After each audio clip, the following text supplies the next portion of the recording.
ये देखिए अभ्यास प्रश्न वाच्य और काल। सबसे पहले हम वाच्य के प्रश्न ले रहे हैं। गीता ने पुस्तक पढ़ी, वाक्य में वाच्य है, कौन सा वाक्य है? कर्तृवाच्य। आपने कैसे बताया? क्योंकि इसमें क्या आ गया? ने। तो वाच्य किसे कहते हैं? क्रिया का वह रूप जो हमें यह बताता है कि वाक्य में किसकी प्रधानता है, कर्ता की है, कर्म की है, या फिर दोनों की नहीं है, बल्कि भाव या क्रिया की प्रधानता है। ये तीन वाच्य हिंदी में हम पढ़ते हैं, कर्तृवाच्य, कर्मवाच्य और भाववाच्य। तो आपको ये ध्यान रखना है कि वाक्य में वाच्य होता है, और वाक्य में आपको ये ध्यान रखना है कि अगर ने कारक चिन्ह आ गया या कर्ता के साथ में शून्य कारक चिन्ह आ गया तो वहाँ निश्चित रूप से कर्तृवाच्य है। इससे ही आपका प्रश्न सही हो जाता है। यहाँ आपने क्या देखा? ने देखा। ये देखो, ने देखते ही आपको सोचना ही नहीं है वाक्य के बारे में, बल्कि आपको सीधा ध्यान रखना है कि कर्तृवाच्य है। बस इससे ही आपका प्रश्न सही हो जाएगा। एक प्रश्न तो हो गया ये मान लो आप, क्योंकि ने बहुत बार आया हुआ है। तो वाक्य में कर्ता के साथ में ने का प्रयोग होने पर कर्तृवाच्य होता है। कुछ किताबों में ने में कर्मवाच्य दिया हुआ है, वो गलत है, वो कर्मणि प्रयोग है, कर्मवाच्य नहीं है, क्योंकि इसमें क्रिया है वो कर्म के अनुसार आती है। तो क्रिया का जो संबंध होता है उसको प्रयोग कहते हैं। क्रिया का संबंध कर्ता के लिंग से या कर्म के लिंग से या दोनों से ही नहीं, यानी लिंग वचन को लेकर के जो मेल होता है उसको हम क्या कहते हैं? प्रयोग कहते हैं। और कर्तृवाच्य उसमें तीनों प्रयोग हो सकते हैं।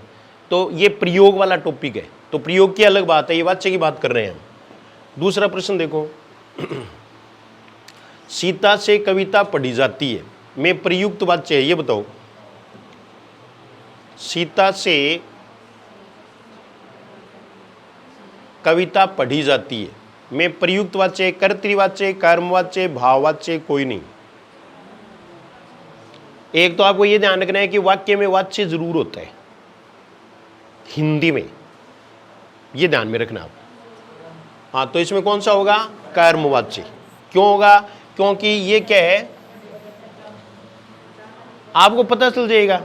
जाना क्रिया में चेंज है वो भी सही है, फिर ये स्त्रीलिंग क्रिया है, जबकि भाववाच्य में क्या होती है? पुल्लिंग क्रिया होती है। भाववाच्य में हमेशा क्रिया है वो पुल्लिंग, एक वचन और अन्य पुरुष की होती है। अन्य पुरुष का मतलब वह के साथ उस क्रिया का प्रयोग होता है, उसको अन्य पुरुष वाली क्रिया कहते हैं। तो ये देखिए आप, सीता से के द्वारा देने पर तो कोई दिक्कत नहीं होती हमें, लेकिन से भी तो आ सकता है। तो से, और यहाँ देख रहे हैं आप कर्म है, कर्म जिसमें है वहाँ कर्मवाच्य ही होगा, भाववाच्य नहीं होगा। तो ये कर्मवाच्य है। अगला प्रश्न देखो, किस वाक्य में भाववाच्य का प्रयोग हुआ है? भाववाच्य का प्रयोग, भाववाच्य का प्रयोग हुआ है। कुलियों ने सामान नहीं उठाया तो ने आ गया, ने आते ही क्या हो गया? कर्तृवाच्य हो गया। दूसरा देखो, दादी से चला नहीं जाता, ये क्या है? भाववाच्य, ये भाववाच्य हो गया। और मैं ने आ गया, ने, इसका मतलब ये भी क्या है? कर्तृवाच्य। मोहन ने, कर्तृवाच्य। और ये आया हुआ प्रश्न है, बोलो एक ही चीज से सही हो रहा था आपका कि अगर वाक्य में ने आ जाए तो कर्तृवाच्य होता है। इतना इजी टॉपिक है ये, बेकार में उलझाने की कोई जरूरत नहीं इसको। अगला प्रश्न देखो, इसमें व्याकरण की दृष्टि से कौन सा कथन सही नहीं है? कई बार थ्योरेटिकल क्वेश्चन भी पूछ लेते हैं, सैद्धांतिक प्रश्न, कि हम इसके बारे में कितना जानते हैं। तो ये देखो, कर्तृ है ये, कर्तृवाच्य आक्रमक और सकर्मक दोनों क्रियाओं में होता है, करेक्ट। कर्तृवाच्य आक्रमक और सकर्मक दोनों क्रियाओं में हो सकता है, ये तो सही है। दूसरा देखो, कर्मवाच्य भी आक्रमक और सकर्मक दोनों क्रियाओं में होता है, ये सही नहीं है। कर्मवाच्य वो आक्रमक में नहीं होता, केवल किस में होता है? सकर्मक में। भाववाच्य केवल आक्रमक क्रियाओं में होता है, इसको सही मानना है। आपको ये बताया था कि कभी कभी सकर्मक क्रिया का प्रयोग भी हो सकता है, लेकिन इसके बारे में अगर आए तो ये कथन आपको सही जानना है कि क्योंकि प्राय लिखवाया था ने कि प्राय आक्रमक क्रिया, तो प्राय को ही सही मान लेंगे हम। दूसरा देखो, सभी प्रेरणार्थ क्रियाएं सकर्मक होती हैं, तो सभी प्रेरणार्थ क्रियाएं क्या होती हैं? सकर्मक, ये सही है। अगला देखो, इनमें से किस वाक्य में कर्तृवाच्य का प्रयोग हुआ है? ये सब जगह है वो कर्तृ है। कर्तृवाच्य का प्रयोग हुआ है। आज नागरिकों द्वारा सफाई अभियान चलाया गया नहीं है। ये कौन सा वाच्य है? कर्मवाच्य। ये कर्मवाच्य। दूसरा देखो, छात्रों द्वारा सजावट की गई, ये भी क्या है? कर्मवाच्य। कर्मवाच्य। मजदूर से दर्द के कारण उठा नहीं गया, ये क्या है? ये भाववाच्य है। ये कौन सा है? भाववाच्य। और राम पुस्तक पढ़ रहा है, यहां राम करता है, इसके साथ में कोई भी कारक चिन्ह प्रयुक्त नहीं हुआ, शून्य कारक चिन्ह है, तो ये क्या हो गया? कर्तृवाच्य। तो कर्तृवाच्य ये होगा। फिर अगला देखो, इनमें भाववाच्य से संबंधित वाक्य है। रामचरितमानस ग्रंथ तुलसी द्वारा लिखा गया, ये कर्मवाच्य है। लोग खुलकर हंस रहे थे, ये लोग, यहां लोग है वो क्या है? करता है। ठीक है, यहां तुलसी करता है, तुलसी के साथ में क्या आया? द्वारा, तो ये तो कर्मवाच्य हुआ। और यहां क्या है? लोग। कोई भी कारक चिन्ह आया क्या? नहीं आया। शून्य कारक चिन्ह वाला क्या होगा? कर्तृवाच्य। वृद्ध आराम से बैठ नहीं सकता, वृद्ध आराम से, इसमें कर्ता बताओ। वृद्ध है, इसमें कोई कारक चिन्ह है क्या? नहीं है ना, तो ये कर्तृवाच्य। आपको सकना आते ये नहीं है कि भाववाच्य हो जाएगा। ठीक है। दूसरा देखो, सर्दियों में रोज नहाया नहीं जाता, आया हुआ प्रश्न है, ये क्या है? भाववाच्य। ये मुख्य क्रिया जो है वो नहीं से पहले आई है। ठीक है। सर्दियों में रोज नहाया नहीं जाता, इसमें करता है भी नहीं। करता नहीं हो तो आपको ये रूप ध्यान में रखना है। नहाया नहीं जाता, खाया नहीं जाता, पिया नहीं जाता, बोला नहीं जाता, पढ़ा नहीं जाता, दौड़ा नहीं जाता, चला नहीं जाता, उठा नहीं जाता, इनमें से कोई एक आ जाएगा अगर भाववाच्य पूछेंगे तो आपको ये ट्रेंड याद रखना है। अगला देखो, निम्नलिखित में से भाववाच्य वाक्य का चयन कीजिए। यहां भाववाच्य आपको छांटना है। उसके द्वारा भोजन पकाया गया, कर्मवाच्य। मेरे भाई से लड़ा नहीं जा सका, मेरे भाई से लड़ा नहीं जा सका, इसको छोड़ दो एक बार। मैं उठ नहीं सकता, यहां देखो इसमें से आ गया। ठीक है, इसलिए हमें सोचना पड़ेगा कि कर्मवाच्य है या भाववाच्य। दूसरा देखो, मैं उठ नहीं सकता, यहां करता क्या है? और मैं में कोई कारक चिन्ह है क्या? तो ये कर्तृवाच्य। ये क्या होगा? कर्तृवाच्य। हमारे द्वारा रास्ता आसानी से पार किया गया, ये कर्मवाच्य। इसलिए उत्तर कौन सा हो जाएगा? बी। मेरे भाई से लड़ा नहीं जा सका, अगर ये होता ना मेरे भाई से लड़ा नहीं जाता तो भी यही होता। तो सकना है वो इस रूप में प्रयुक्त होगा अगर होगा भाववाच्य में तो ये नई बात थी इसमें भाववाच्य में। अगला प्रश्न देखो, निम्नलिखित वाक्यों में से किस वाक्य में कर्मवाच्य है? कर्मवाच्य। कमीज दर्जी द्वारा सिल दी गई, हाँ तो यही है। लड़की सिलाई सीख रही है, कर्तृवाच्य। शिक्षक ने, कर्तृवाच्य। राम पुस्तक पढ़ रहा है, कर्तृवाच्य। तो इसमें कर्मवाच्य किसमें है? ए में है। फिर अगला देखो, निम्न में से कर्तृवाच्य वाक्य है, कर्तृवाच्य वाक्य है। छात्रों द्वारा कुर्सी तोड़ डाली गई, कर्मवाच्य। दरवाजे पर ताला लगा दिया जाए, लगा दिया जाए, ये भी कर्मवाच्य है। जैसे मेरे द्वारा दरवाजे पर ताला लगा दिया जाए, हो गया ना। दूसरा देखो, पुस्तक अलमारी में रखी जाती है, तो ये भी क्या है? कर्मवाच्य है कि मेरे द्वारा पुस्तक अलमारी में रखी जाती है, जाना रूप में चेंज है। और दूसरा देखो, रावण ने, तो यहां आपको सोचना ही नहीं है, ने आ गया, ने आ गया, तो ये क्या है? कर्तृवाच्य। फिर अगला देखो, निम्नलिखित में से गलत विकल्प है, गलत विकल्प। मजदूर लकड़ी काट रहा है, कर्तृवाच्य सही है। मैं प्रतिदिन गीता पाठ करती हूं, कर्तृवाच्य सही है। मैं इस गर्मी में नहीं सो सकता, क्योंकि मैं करता है और इसके साथ में कोई कारक चिन्ह है, तो ये कर्तृवाच्य होता है। ये कर्मवाच्य नहीं बल्कि क्या है, कर्तृवाच्य। और मुझसे इतना दुख नहीं सहा जाता, ये क्या होगा, भाववाच्य। अब आगे जो प्रश्न है वो काल से संबंधित है।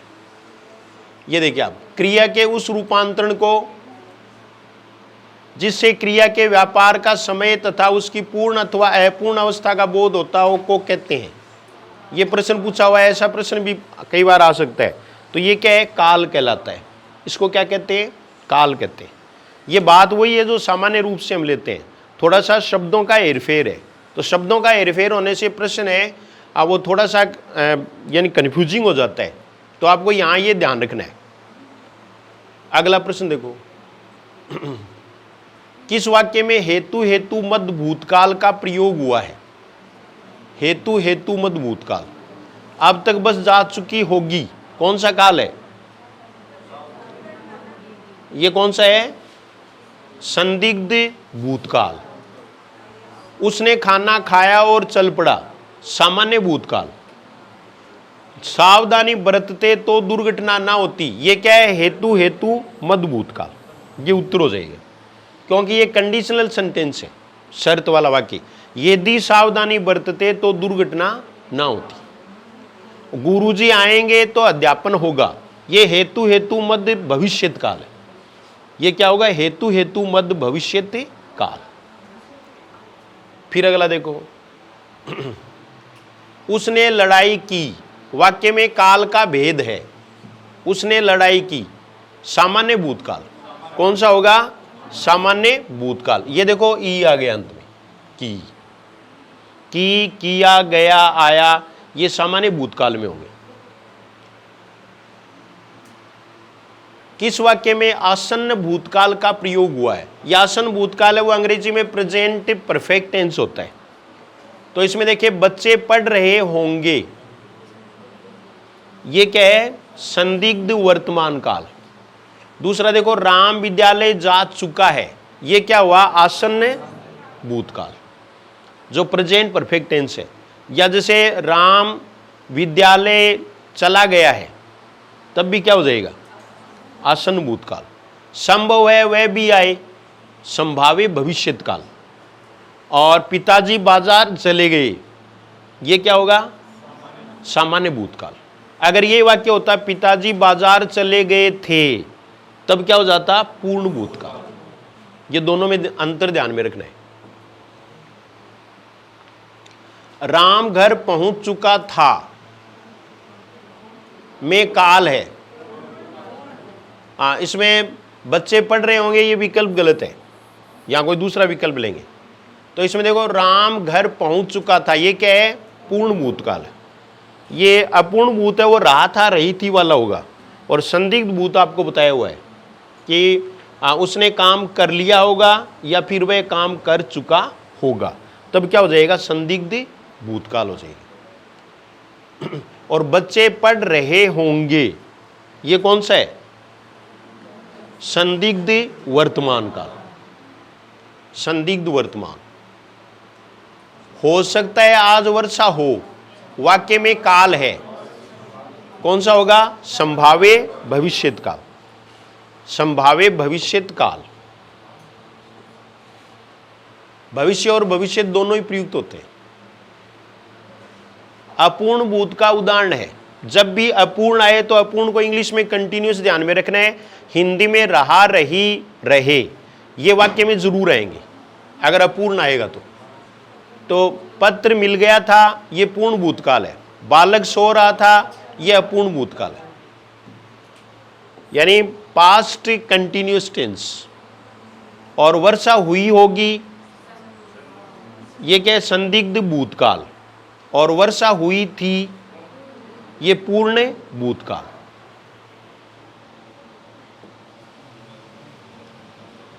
गायें दूध देती है,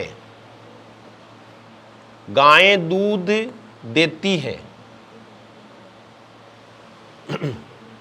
तो गायें दूध देती हैं, ये किस प्रकार का वाक्य है, पूर्ण भूत, अनिश्चित वर्तमान, पूर्ण वर्तमान, सामान्य वर्तमान। तो ये क्या होगा, सामान्य वर्तमान काल। फिर अगला देखो, काल के अनुसार किन शब्दों में परिवर्तन होता है?